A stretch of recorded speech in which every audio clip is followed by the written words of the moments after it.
Shanti Shanti. Om Ya Devi Sarva Bhuteshu Shakti Rupena Samsthita. Namastasyai Namastasyai Namastasyai Namo Namaha.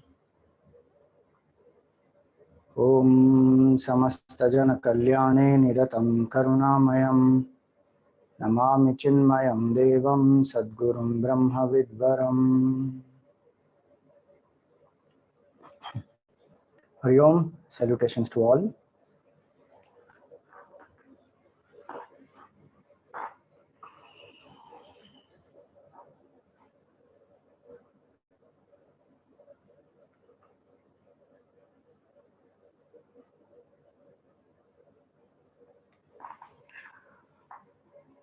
So, we are seeing the saints today, great women saints of Bharat.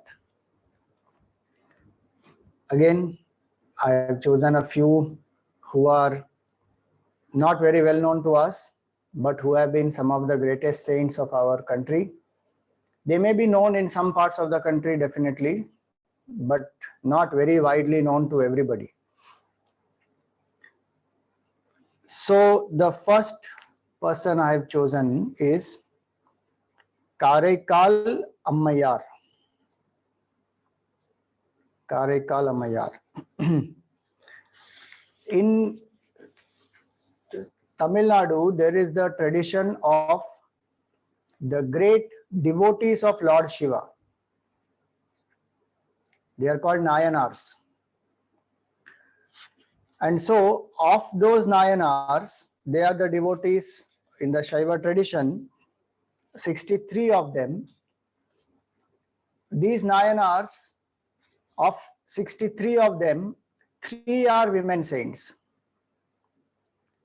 Of those 3, Kaaraikkaal Ammaiyar is the earliest, one of the earliest, and the only poetess. And about her life also, it was written 6 centuries after her. Think about it, 600 years after she dropped the body. After that, some things are written about her, and so we know about her. Otherwise, we don't even know about her. And where is this written? In the Periya Puranam. So Periya Puranam is the account of all these great 63 saints, and it is a part of this Tirumurai.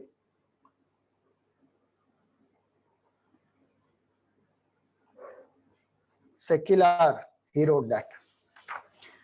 Now, who is this great devotee? So, it is said that Ammaiyaar was the daughter of a rich businessman. And originally, her name was Punitavatiyar.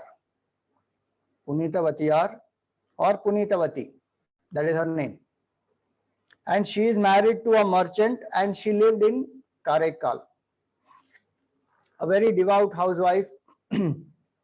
She did all her daily duties, but her heart is devoted to Lord Shiva. So she keeps remembering Bhagavan, and she keeps doing all her work and her duties. So one day it so happened that there was a Shaivite saint who came asking for bhiksha.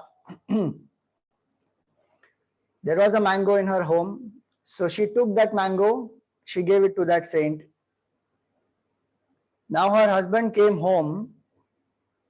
The husband asked for a mango. There were 2 mangoes. One mango she cut and she gave. The husband asked for the second mango. Now Punitavati was petrified, and she said, I don't know what to do now. She prayed to Bhagavan, saying, Bhagavan, now you have to save me. I gave away that mango. So to her surprise, there was a mango in her kitchen. she took and gave it to the husband. Now, what happened? When the husband ate that mango, he felt very surprised that some extraordinary taste is there in this mango. Never has he eaten such a mango, and it is not like little more sweet than the other mango. Something very different was there about this mango. So he asked her that from where did you get this mango? Punitavati told the truth. She said, I gave away one to the Shaivite saint, and I didn't know you would want both these. He was there, he asked Bhiksha, I gave it away. And then you asked, so I prayed to Bhagwan, and one mango manifested here. Now he was not ready to believe. So he asked for more. Punitavati prayed to Bhagwan, and more mangoes manifested. So now this husband was very perplexed. He suddenly realized that he has not married any ordinary woman.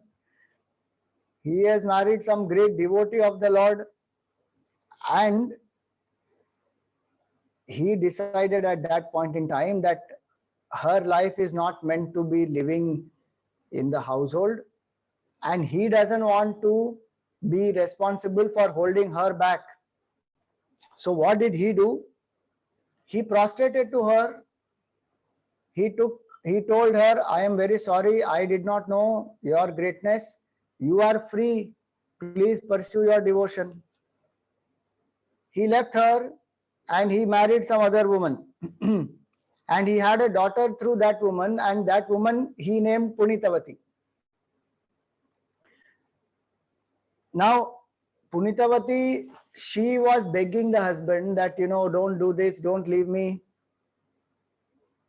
But the husband, he was very clear that, she is a divine woman. Her life should not be restricted in this household work and all that. That moment when the husband left her, not because she was incapable or unfit or anything, he made her realize that your life is meant for something greater. That was a defining moment in her life. And she prayed to Bhagwan that, oh Lord, you please make me very thin, emaciated and weak, because I don't want anybody to be attracted to me. I want to lead a life only of devotion. And she took up the path of renunciation, and she went on to become one of the greatest Shaivite saints of our country. And it is said that she became a great poetess, and very difficult meters, etc. She would write poetry in those difficult meters also. And one of her, so her poetry has a lot of vairagya also. She loves the Lord and has a lot of vairagya. So she's a beautiful combination of bhakti and vairagya. So you see, bhakti part, one of her poems says, what if he is not moved to pity? What if he does not reveal the path that I am to pursue? How can I cease loving him when I have surrendered my heart to him? These are bhakti bhav. And her vairagya, ever since I was born and I learned to lisp, I have loved you. Today I have taken refuge at your feet, O radiant blue-throated God of gods. When will that day come when you will release me from all the agonies of life? So that is her vairagya. And even today, she is celebrated as the first saint poet of our country. She is somewhere around 2nd or 3rd century. So all the other great illustrious women saints like Aandaal 9th century, Akka Mahadevi 12th century, Lal Ded 14th century, Mirabai 15th century, they all have come after her. She is one of the earliest. She is recorded women poets and saints of India. She is the earliest, it seems.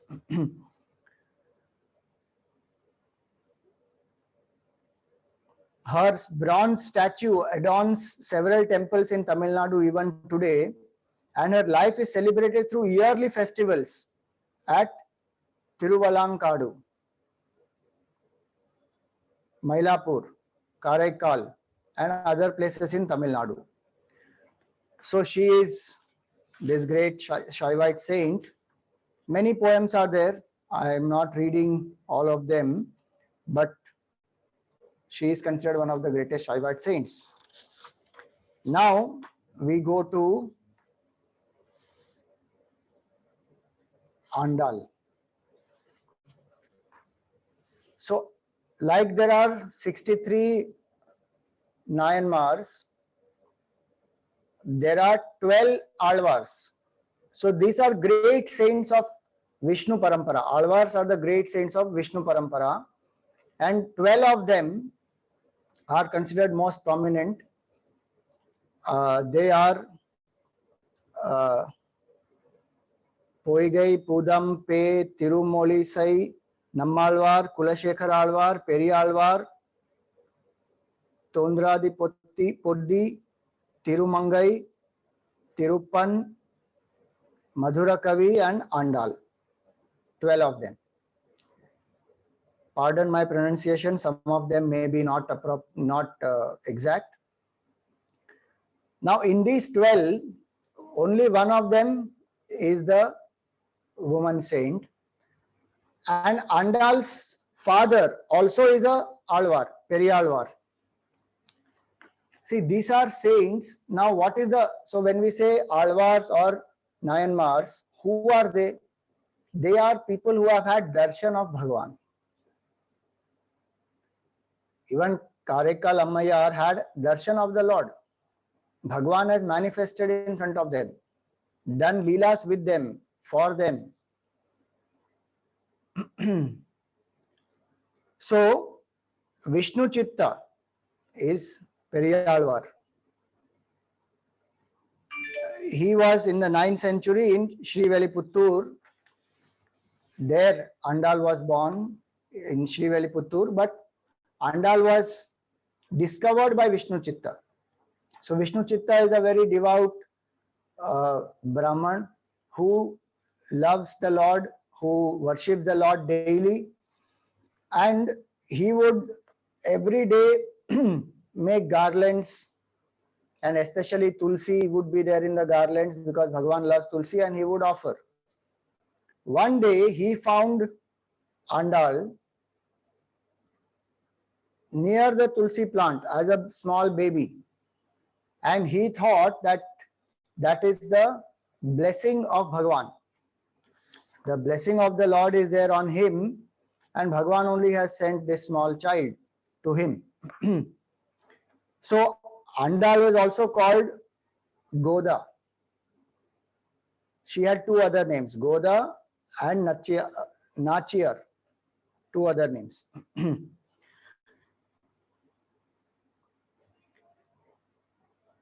See, Vishnu Chitta himself is such a great Alvar. What we find that he was very pious, learned, unassuming. There was some religious controversy which was to be solved, and the Pandyan king had called him to help him out, and Vishnu Chitta had helped the king and solved that whole controversy, and he emerged victorious. So the king honored him in several ways. And one of them was that he was placed on an elephant and he was taken in a procession through that whole town. And as he was going through that procession, Bhagwan was also very pleased with him. He had darshan of Bhagwan Vishnu flying on his Garuda.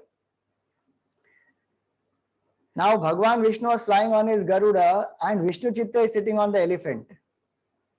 So Vishnu Chitta looks and he is very concerned because Bhagwan is very delicately perched on the Garuda. So he is concerned that Bhagwan will fall. So he was very anxious, and he was very anxious for the safety of the Lord.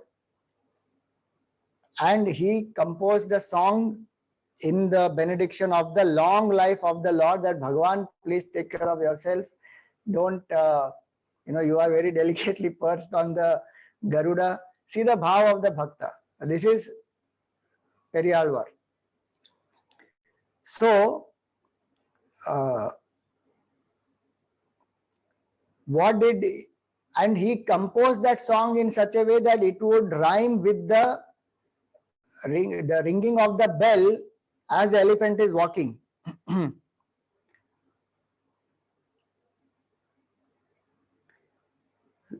So that's how Vishnu Chitta was very famous, but he preferred a very quiet, because he was unassuming, quiet life of daily sadhana. He would worship the Lord, and whatever Brahmana karma he has to do, all that he will do.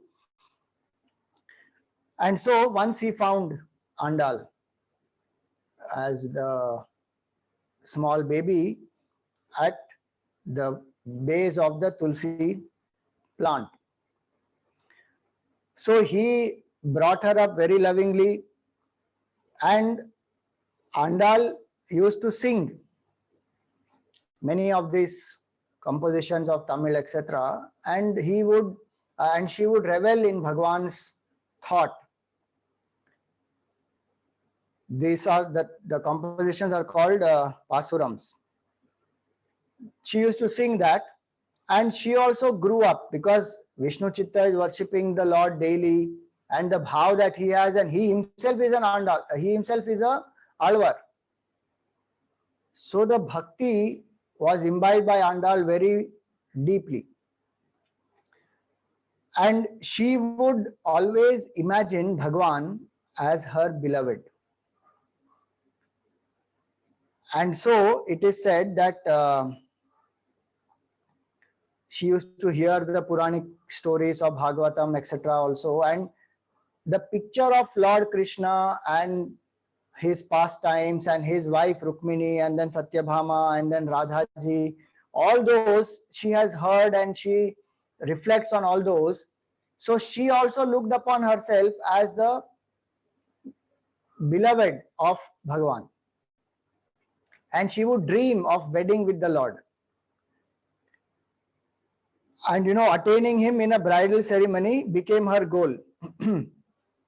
So she is constantly thinking of him, she is speaking to him, she is imagining about him, and she had a particular interest in the garland that his father used to make. So what she started doing was, mentally she started thinking she is the consort of the Lord, or the beloved. Consort she becomes later, but beloved. So she used to wear the garland first.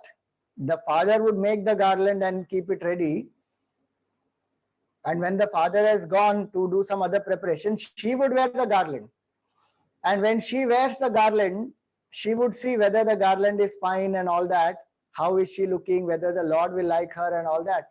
Then she would remove the garland, keep it back in the plate. Vishnu Chitta was not aware of any of this. One day Vishnu Chitta suddenly found one strand of hair in that garland. So when he saw that hair, he started wondering, from where did this hair come here? And he found out that every day Aandaal is doing this. He was very upset, and he apologized to the Lord, and he told Aandaal also, don't do this, that we have to offer to the Lord everything that is purest, we can't use it, all that he told her. But after a few days, he felt that the statue of the Lord is not anymore resplendent as earlier it was. So he started feeling worried. What has happened? Why is the statue not, resplendent and shining and bright as before? So Vishnu Chitta was praying to the Lord, and the Lord revealed to him. He said that I like that garland. Why did you why did you tell Aandaal not to wear it? I like that garland. tell her to wear. And so from then onwards, as a custom, she would wear the garland first, and then that would be offered to the Lord. You see, Shabari's bear, the berries of Shabari, is like a folklore. We have no mention of Shabari's berries in the Valmiki Ramayana or even in Tulsi Ramayana. But Aandaal wearing the garland and an offering is recorded, documented historically. Now, Aandaal, she started even dreaming about the Lord.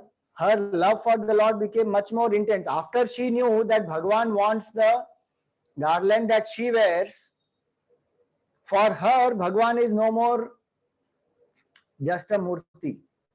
Earlier also she was imagining, she was listening to the katha of Bhagwan and all that. Now for her, Bhagwan is real because the father also is a great alvar, and Bhagwan himself told him that I want that garland. Now, if you see her life, while she is asleep, she dreamt of Krishna, and he used to appear to her as a bedecked bridegroom. And in the waking state also, she would constantly dream of the Lord, and she would constantly keep feeling that when will my marriage happen with the Lord actually.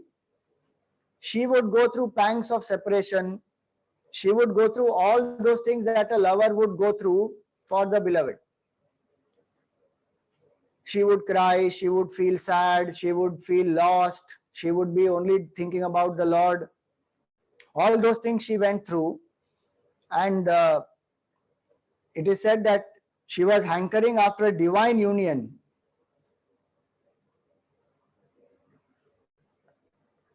But being in a human form, Vishnu Chitta thought that this is now the time to get her married to somebody. He told her, why don't you indicate what type of a groom you want? She said, I will marry only Ranganatha Swami of Sri Rangam. She said that.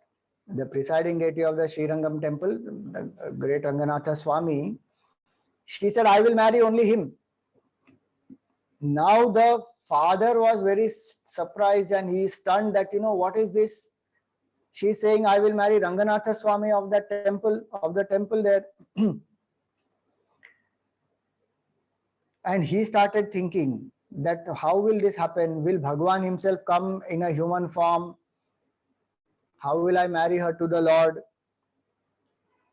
Aandaal insisted, that don't take this lightly and don't search for me anybody else. I will marry him and him alone. And in a moment of bridal trance, she also sings, she says that the drums beat, the conch blew, the drums beat, the conch blew. Underneath the pearl-decked wedding place, Madhusudan, my lord, the hope of all, he came, and I dreamt that he held my hand. Vishnu Chitta started doubting, have I made my daughter mad? Think about it. The alvar who has had darshan of Bhagwan, he started doubting himself, saying, did I make my daughter mad? Maybe she has gone to some extreme in devotion.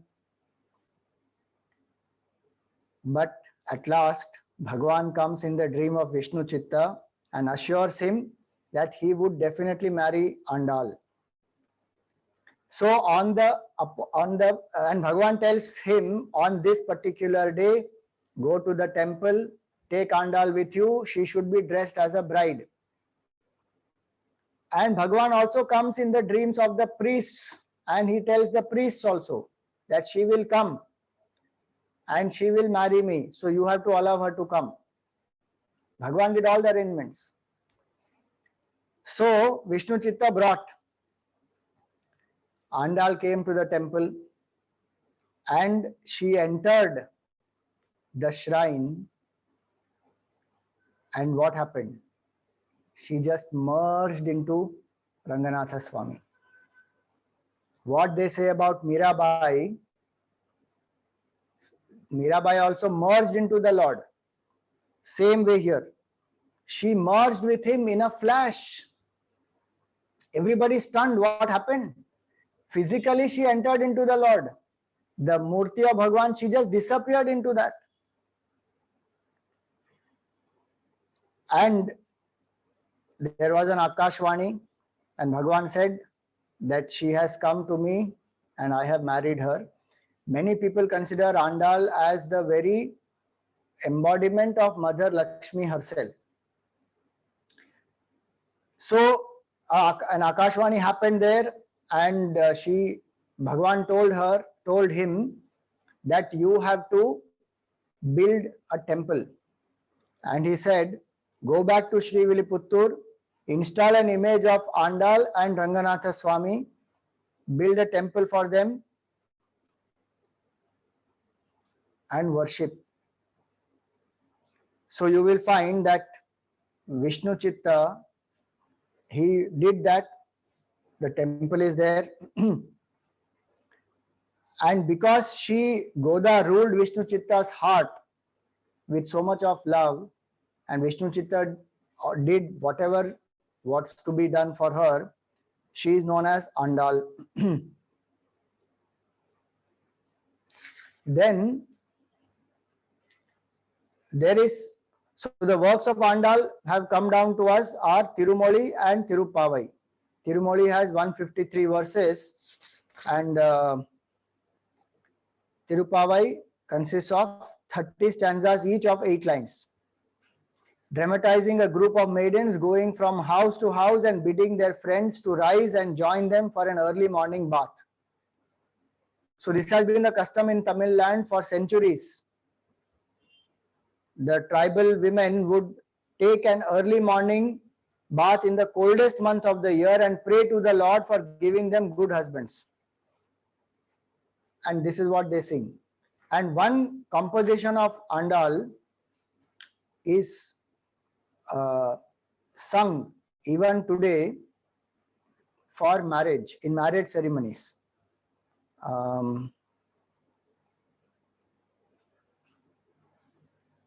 The name of that, that composition actually is where actually it is a dream, but in that dream, step by step, all the aspects of the marriage she has described. 11 verses where each phase of the wedding is described with rich imagery and descriptions. It is as though you are actually witnessing a wedding. So the name of that is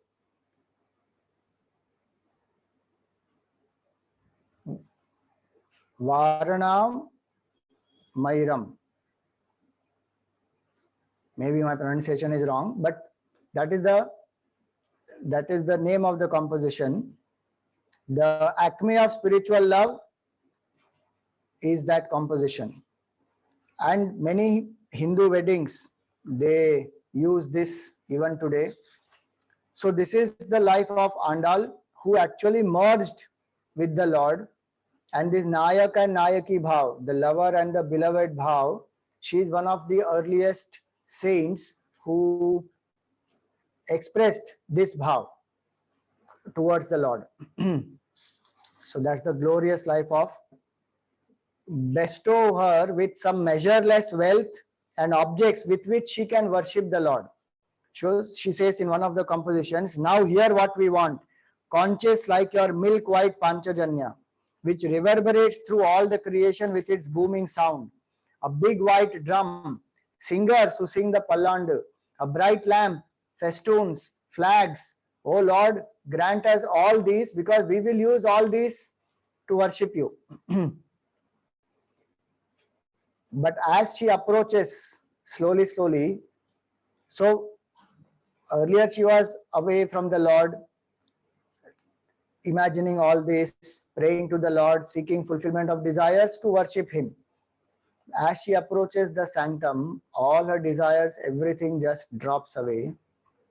And symbolically, That's how she vanishes into the Lord, where she asks only the opportunity to love the Lord and serve, nothing more.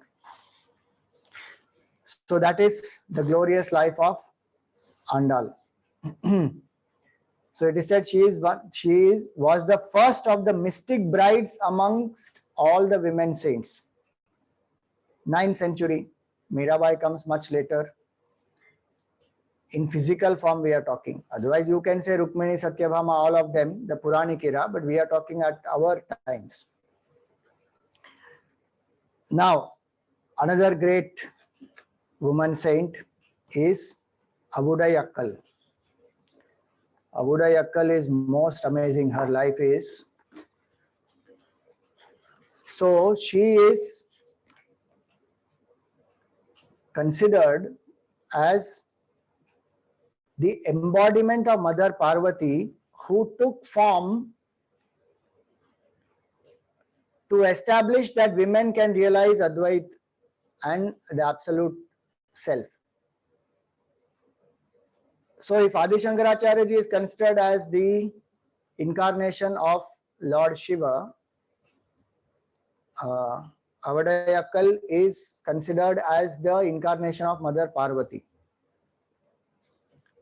So she is born again to a very pious Shaiva Vadama couple of Shenkotai in South India.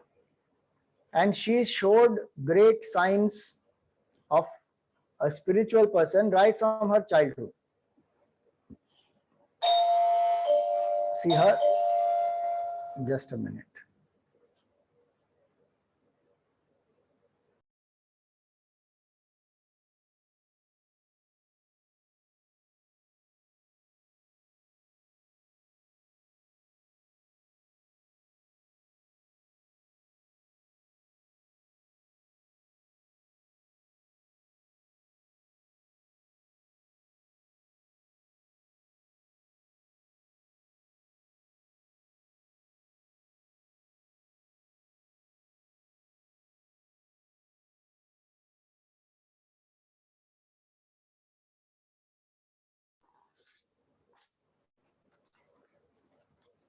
Okay, so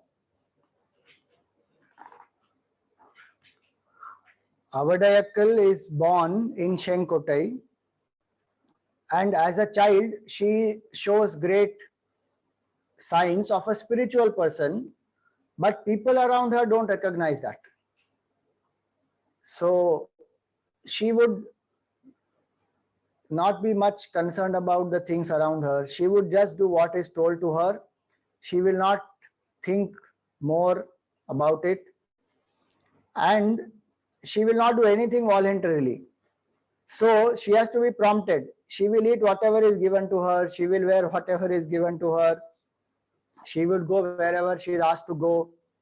She will do whatever she was told to do. She never used her mind for anything else. She would keep thinking of Bhagwan. As a very young girl, she was married away. You know, when she was married, after the ceremony was over, she was sent into the room. The friends of hers closed the door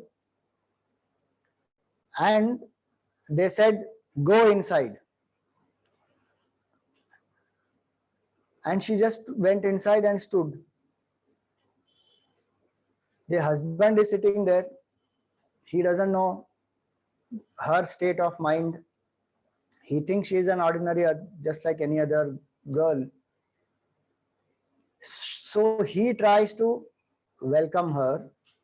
He takes a garland and he tries to give it to her. But before giving, he tries to smell the garland. In that garland is a cobra. That cobra bites the husband. The husband dies there instantly. Whole night she is just standing there. Next morning when they knock and she opens the door, they find out They said, what happened? He said, I am standing here. You told me go inside. So I went inside. Then you didn't tell me what to do. I am standing here.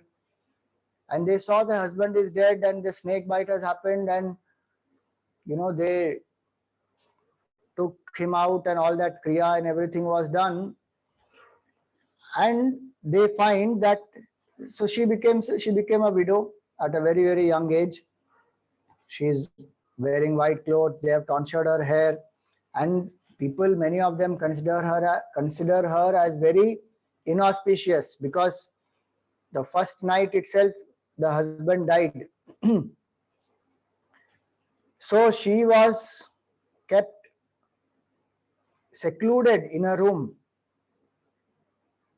She won't meet people. Now people are allowed to meet her. She is considered very inauspicious. Her shadow should not fall on anybody. So she has to get up early in the morning before anybody else to go take bath and come back. Go to the river, take bath, come back. One such morning, when she was going to the river, she went to the river.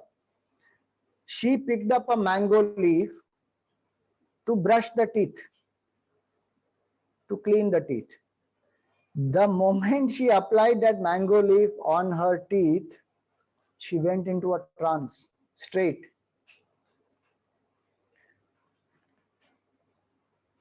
After some hours, she came out of the trance, and it so happened that a great saint, Ammaiyaar, who was a Guru Bhai of the renowned saint Sadashiv Brahmendra,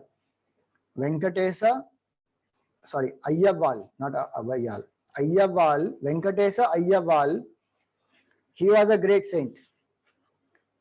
So he was there meditating under a peepal tree nearby, and he had used some of the leaves to bath, etc. And that one leaf had just fallen, and that is the leaf that she picked up and she had used. So it is like the Uchishta of the saint, not Uchishta as eaten, but what we call Brahma Samsparsha. A realized person, when they touch anything, that is Brahma Samsparsha. Sukhena Brahma Samsparsham Atyantam Sukham Ashnute. The realized person, as though has touched Brahman, experienced the absolute oneness. That is the Brahma Samsparsha. That is their realization. Whatever they touch, that also has great power. And if some seeker is ready, that person will go into Samadhi straight. That is what happened to Avudai Akkal. She went into Samadhi just because of by that leaf. After some time, when she has come down, she finds out is there some great person nearby, and she finds him, the Guru. So she prostrates to him. This is one incident, one version. Another version says that the Guru himself arrived at the home of Avudai Akkal, and he would not go from there. He came there asking for bhiksha, and he would not leave that house till she comes out. And so it is that her every house would be decorated with kolam. Her house did not have a kolam because she is a widow and she is a very young woman, almost like a child she is. So she is a widow. There is no kolam in front of her house. He recognizes, he comes there, and he goes on singing the name of the Lord till she doesn't come out. And when she comes out, she falls at her feet and seeks his blessing to deliver her out of this suffering, that she's locked in a room, she's not allowed to go anywhere.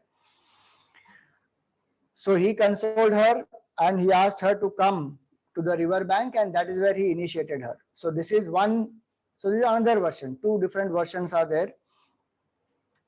Many people were aghast at this great saint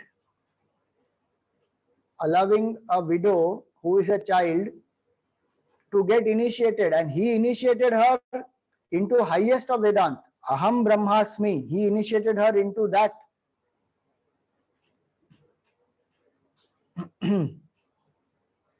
The parents, etc., they threaten Avudai Akkal, but she ignores all of them and she goes with the Guru. So even in that version, or even in this version, in both versions, the way she met the Guru is different, but the Guru initiated her straight away into the Advaitic tradition.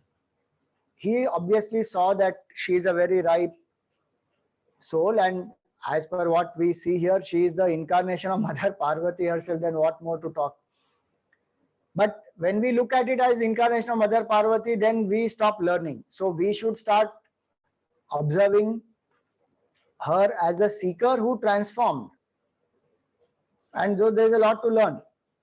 So she prostrated to him, he initiated her into the into Vedant. They say, some of them say he gave her Hasta Diksha. So by putting the hand on the head, that was enough to make her established. She had a transcendental experience earlier, but to get that establishment, he gave her Hasta Diksha. There are various types of Dikshas. Chakshu Diksha, Vichar Diksha, Hasta Diksha. It's amazing how our great masters can initiate. Hasta Diksha is the simplest of all. And that's why we always ask great saints, masters to keep their hand on our head. But please remember, we should also be a worthy patra or a adhikari to realize that absolute. Once somebody came to Gurudev and said, Swamiji, can you touch my head and bless me? Ramakrishna touched Vivekananda and he went into Samadhi. Gurudev said, are you Vivekananda? Because if I touch you otherwise, only my hand will get dirty. So the point is not that, the Guru has to touch. Of course, it will have a blessing on us, no doubt in that. But the point is, are we ready? Are we adhikari? So we have to develop our adhikara, our eligibility. So Hasta Diksha is when the hand of the Guru is on the head, or it can be anywhere. Sometimes it can be, like Ramakrishna's toe touched the heart of Vivekananda and he went into Samadhi. So that means a physical touch. The Guru can make that person realize through any such contact when that person is ready. It's like a wire, live wire. Live wire, you don't have to touch in one place only. Wherever you touch that live wire, you will get a shock. So that is one part. Then there is Chakshu Diksha, just by looking. So it is said again, Ramakrishna Paramahamsa transferred all his power to Vivekananda while he was in his last moments. That is Chakshu Diksha. And Vichara Diksha. Vichara Diksha is by just the thought. Some of the gurus can initiate the disciple through just the thought, and the disciple's intuitive capabilities will open up. And there are examples for these three types of Dikshas also. Hasta Diksha is like the kukkuta, like the hen sits on the eggs. She has to sit there to warm it for them to hatch, incubate the eggs and then hatch. Chakshu Diksha is like the fish, Minavat. The fish goes on seeing the eggs, and that's how she warms the eggs, it is said.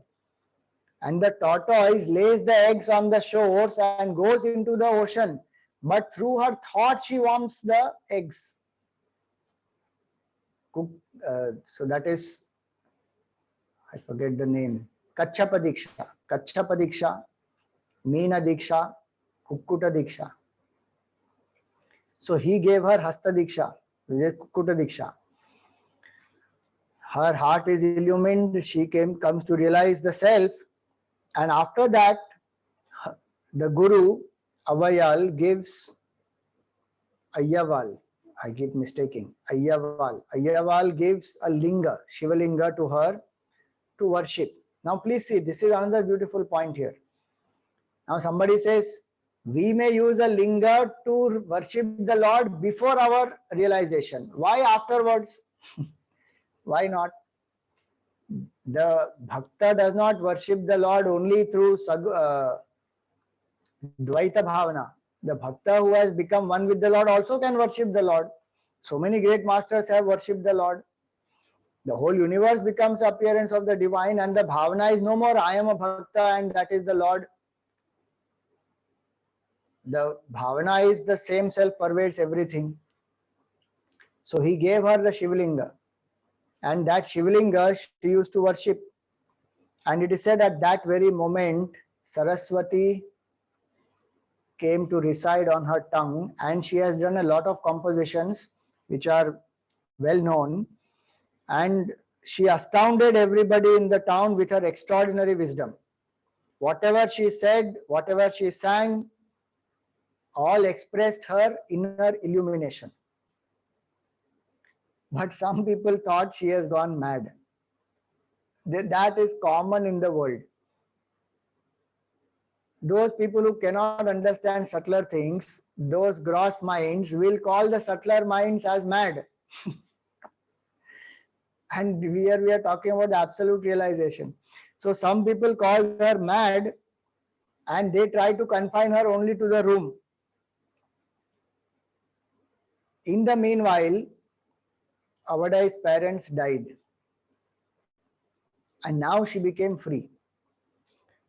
So she opened the door, she went out into the world, and she went from place to place singing great songs about the Lord, radiating all her wisdom, illumination, etc. And there, going in that way in different places, she finally came to, she reached Tiruvananthapuram. Now when she reached Tiruvananthapuram, she took a bath in the tank and she wanted to do the worship of her linga. The king of that time had heard about her and her glory. He sent her golden leaves of Bilva Patra. She would have taken the regular Bilva leaves and worshipped. The king sent so many golden leaves, the golden Bilva Patras. She used all of them, did the Archana of the Lord. And just like any other day, how she would do the Nirmalya, she takes all the golden Bilva Patra leaves, offers it in the tank. Then that king understood that she is a different type of a woman who has, what we see in the Gita, it is said, Samaloshtashma Kanchanaha. For the man of realization or the woman of realization here, Kanchana, gold, Loshta, lump of clay, stone, all are same. He literally saw that so many gold Bilva leaves, she just threw away as normal Nirmalya and doesn't even turn back, doesn't even retain one or anything. That is her state of supreme Vairagya as well as oneness with the Lord. Now from there, Tiruvananthapuram, Avudai goes to a conference of very many different religious sects. Their heads have gathered together in a conference. And she is very thrilled to participate and to listen to all of these great Mahatmas and having discussions. But some of them there, they are not very happy with her. So what happens? See, she is a widow, so she has shaved her head, and she remained in that, in a way, because she also took renunciation. She renounced, and hair, for a lot of spiritual seekers, the hair is a symbol of desire. So they live in the hair. The head is tonsured. So she had tonsured head. Some of them there, they did not like that, and they started mocking her, saying, "You are Mottai." Mottai means one who has shaved the head completely.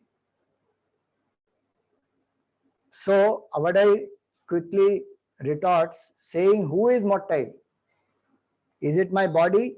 Is it my mind? Is it my prana? Is it my jiva? Is it my atma? Who is Mottai?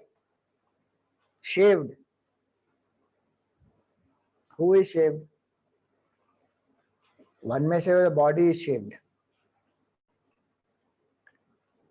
But the question that she is asking is that where is your attention? At which level you are looking, at which level you are, that is what you will look at. You will look at that level only. So if you are looking at this body and saying Mottai, that is showing clearly what is your level. The Atma is one, Atma is beyond genders. How is Atma Mottai? How is Jivatma Mottai? Jivatma also doesn't have a body. Jivatma is a Sukshma Sharira. The Jivatma cannot be Mottai. Prana cannot be Mottai. Because Prana pervades the whole universe. So what is Mottai? Mind cannot be Mottai. Who is Mottai? Simple question, but they got the answer. That you at which level you are, at that level only you can relate. And that is a fact. We can relate only at our level. How much ever information we may have, but what is our feeling inside in spirituality, that is what matters. The feeling, I don't mean emotions, I mean the vision. If we think of ourselves as a body, we will look everybody else also as a body. If we think I am a jiva, then we look at others also as jiva. If we look at ourselves as Atma, then everybody is Atma. It depends on which level we look ourselves, we identify ourselves with. On the another occasion, another king calls Avudai to the darbar and he offers to marry her. This is most amazing episode. He offers to marry her and he says, you are so young and beautiful, you should not wander about like this. You become my queen and live in the palace with all powers and glory and all that. So Avudai says, yes, I will do that, but I have a condition. He says, what is that condition? He said, you have to answer some absurd analogies. You have to explain to me how is this possible. She starts. Now see this. This is very interesting. So she says, a daughter who is born without a mother, nourished by the father's breast milk, creating a world not available to anyone's perception. Solve this. See that line. A daughter who is born without a mother, nourished by the father's breast milk, creating a world not available to anybody's perception. What does that mean? I will come to this later. But like this, she has given some expressions. Just see that. A stone cow taking pity on a calf and suckling it, seizing the wind and locking it securely in a clay pot. Think about that. A son, the third one, a son of a barren woman ruling the kingdom of idle reveries, plucking sky flowers and stringing them without a thread, using a bow made of rabbit's horn to kill the army of dead men and proclaim victory. 3 such mysteries she told him. Solve this and I will marry you. What do all these mean, All these mean, all these examples are unreal. Unreal means that which does not exist. Like all this, rabbit's horn, all these. Sky flower, bow made of rabbit's horn. All these are unreal. They don't exist at all. Son of a barren woman. How? There is no son of a barren woman. Impossible it is. So her point was what, this whole creation itself is unreal. It is not illusory. It is unreal. It did not come into being. Highest Vedanta is talking that there is no creation at all. What are you talking? What marriage? Whose marriage? There is nothing. The king is not in a state to understand that. You know, she sees this, she says this, and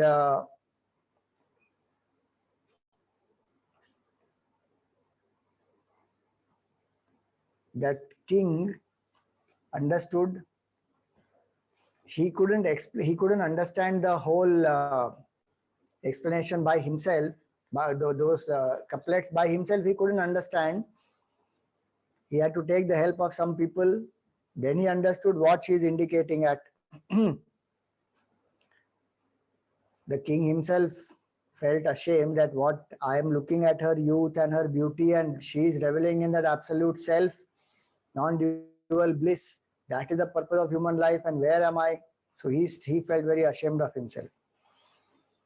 Then Avudai again met her guru, Ayyawal, and this time she joined the group.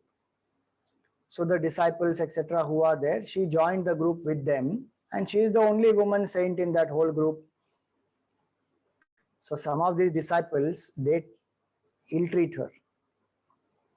Because one is she is the only woman disciple, second she is a widow, and you know she is tonsured her head, wears white clothes and all that. So she was treated very badly. She was treated as bad as a dog. One should not treat a dog also badly, but what the point here is that, you know, how the remnants of the food, etc., they give, that way they used to give it to her. So Ayyawal, the guru, wanted to teach them a lesson.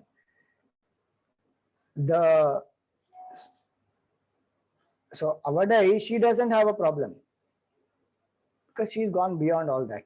Some of them are still students who are learning with the guru. She's already established. She doesn't have any of the, you know, ego issues. We saw right in the beginning, from the childhood, she has been, you know, oblivious to whoever treats whatever. Her mind is with the Lord. So it doesn't make her any difference to her. But the guru wants to teach the disciples a lesson. So one day what happens is, all the disciple of Ayyawal, they go in a boat in the Kaveri river, and there is a small, like a sand mound in the middle of the river. So they all go there to meditate. Ayyawal is on the banks of the river on the other side. In the river is the sand mound, and they all have gone there to meditate. Suddenly what happens? The water level starts rising. So all these people, the other disciples, they sense, oh, the water is rising. So they get up and they walk. They take the boat. Some of them, they walk out from there and they come back. But Avudai, she is lost in meditation. Now water is going on rising. So what happens now? So what they did is,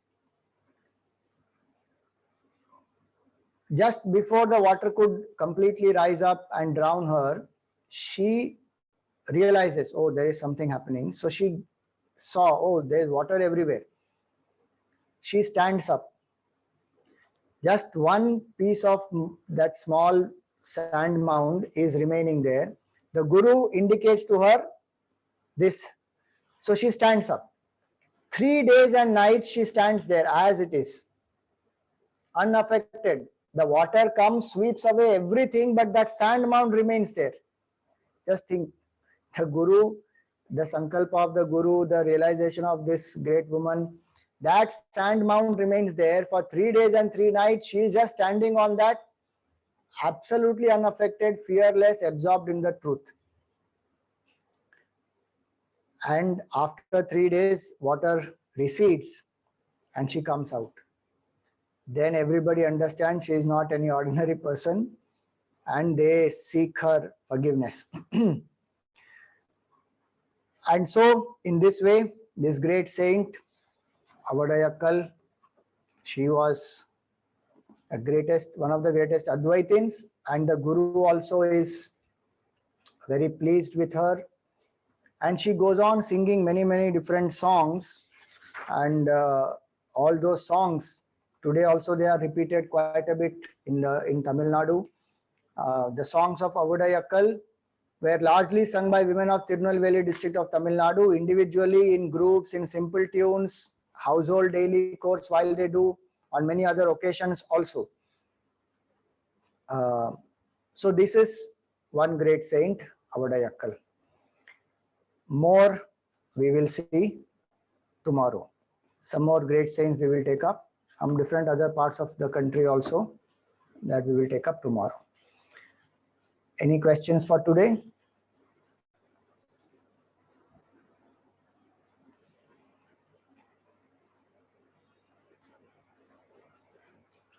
Okay.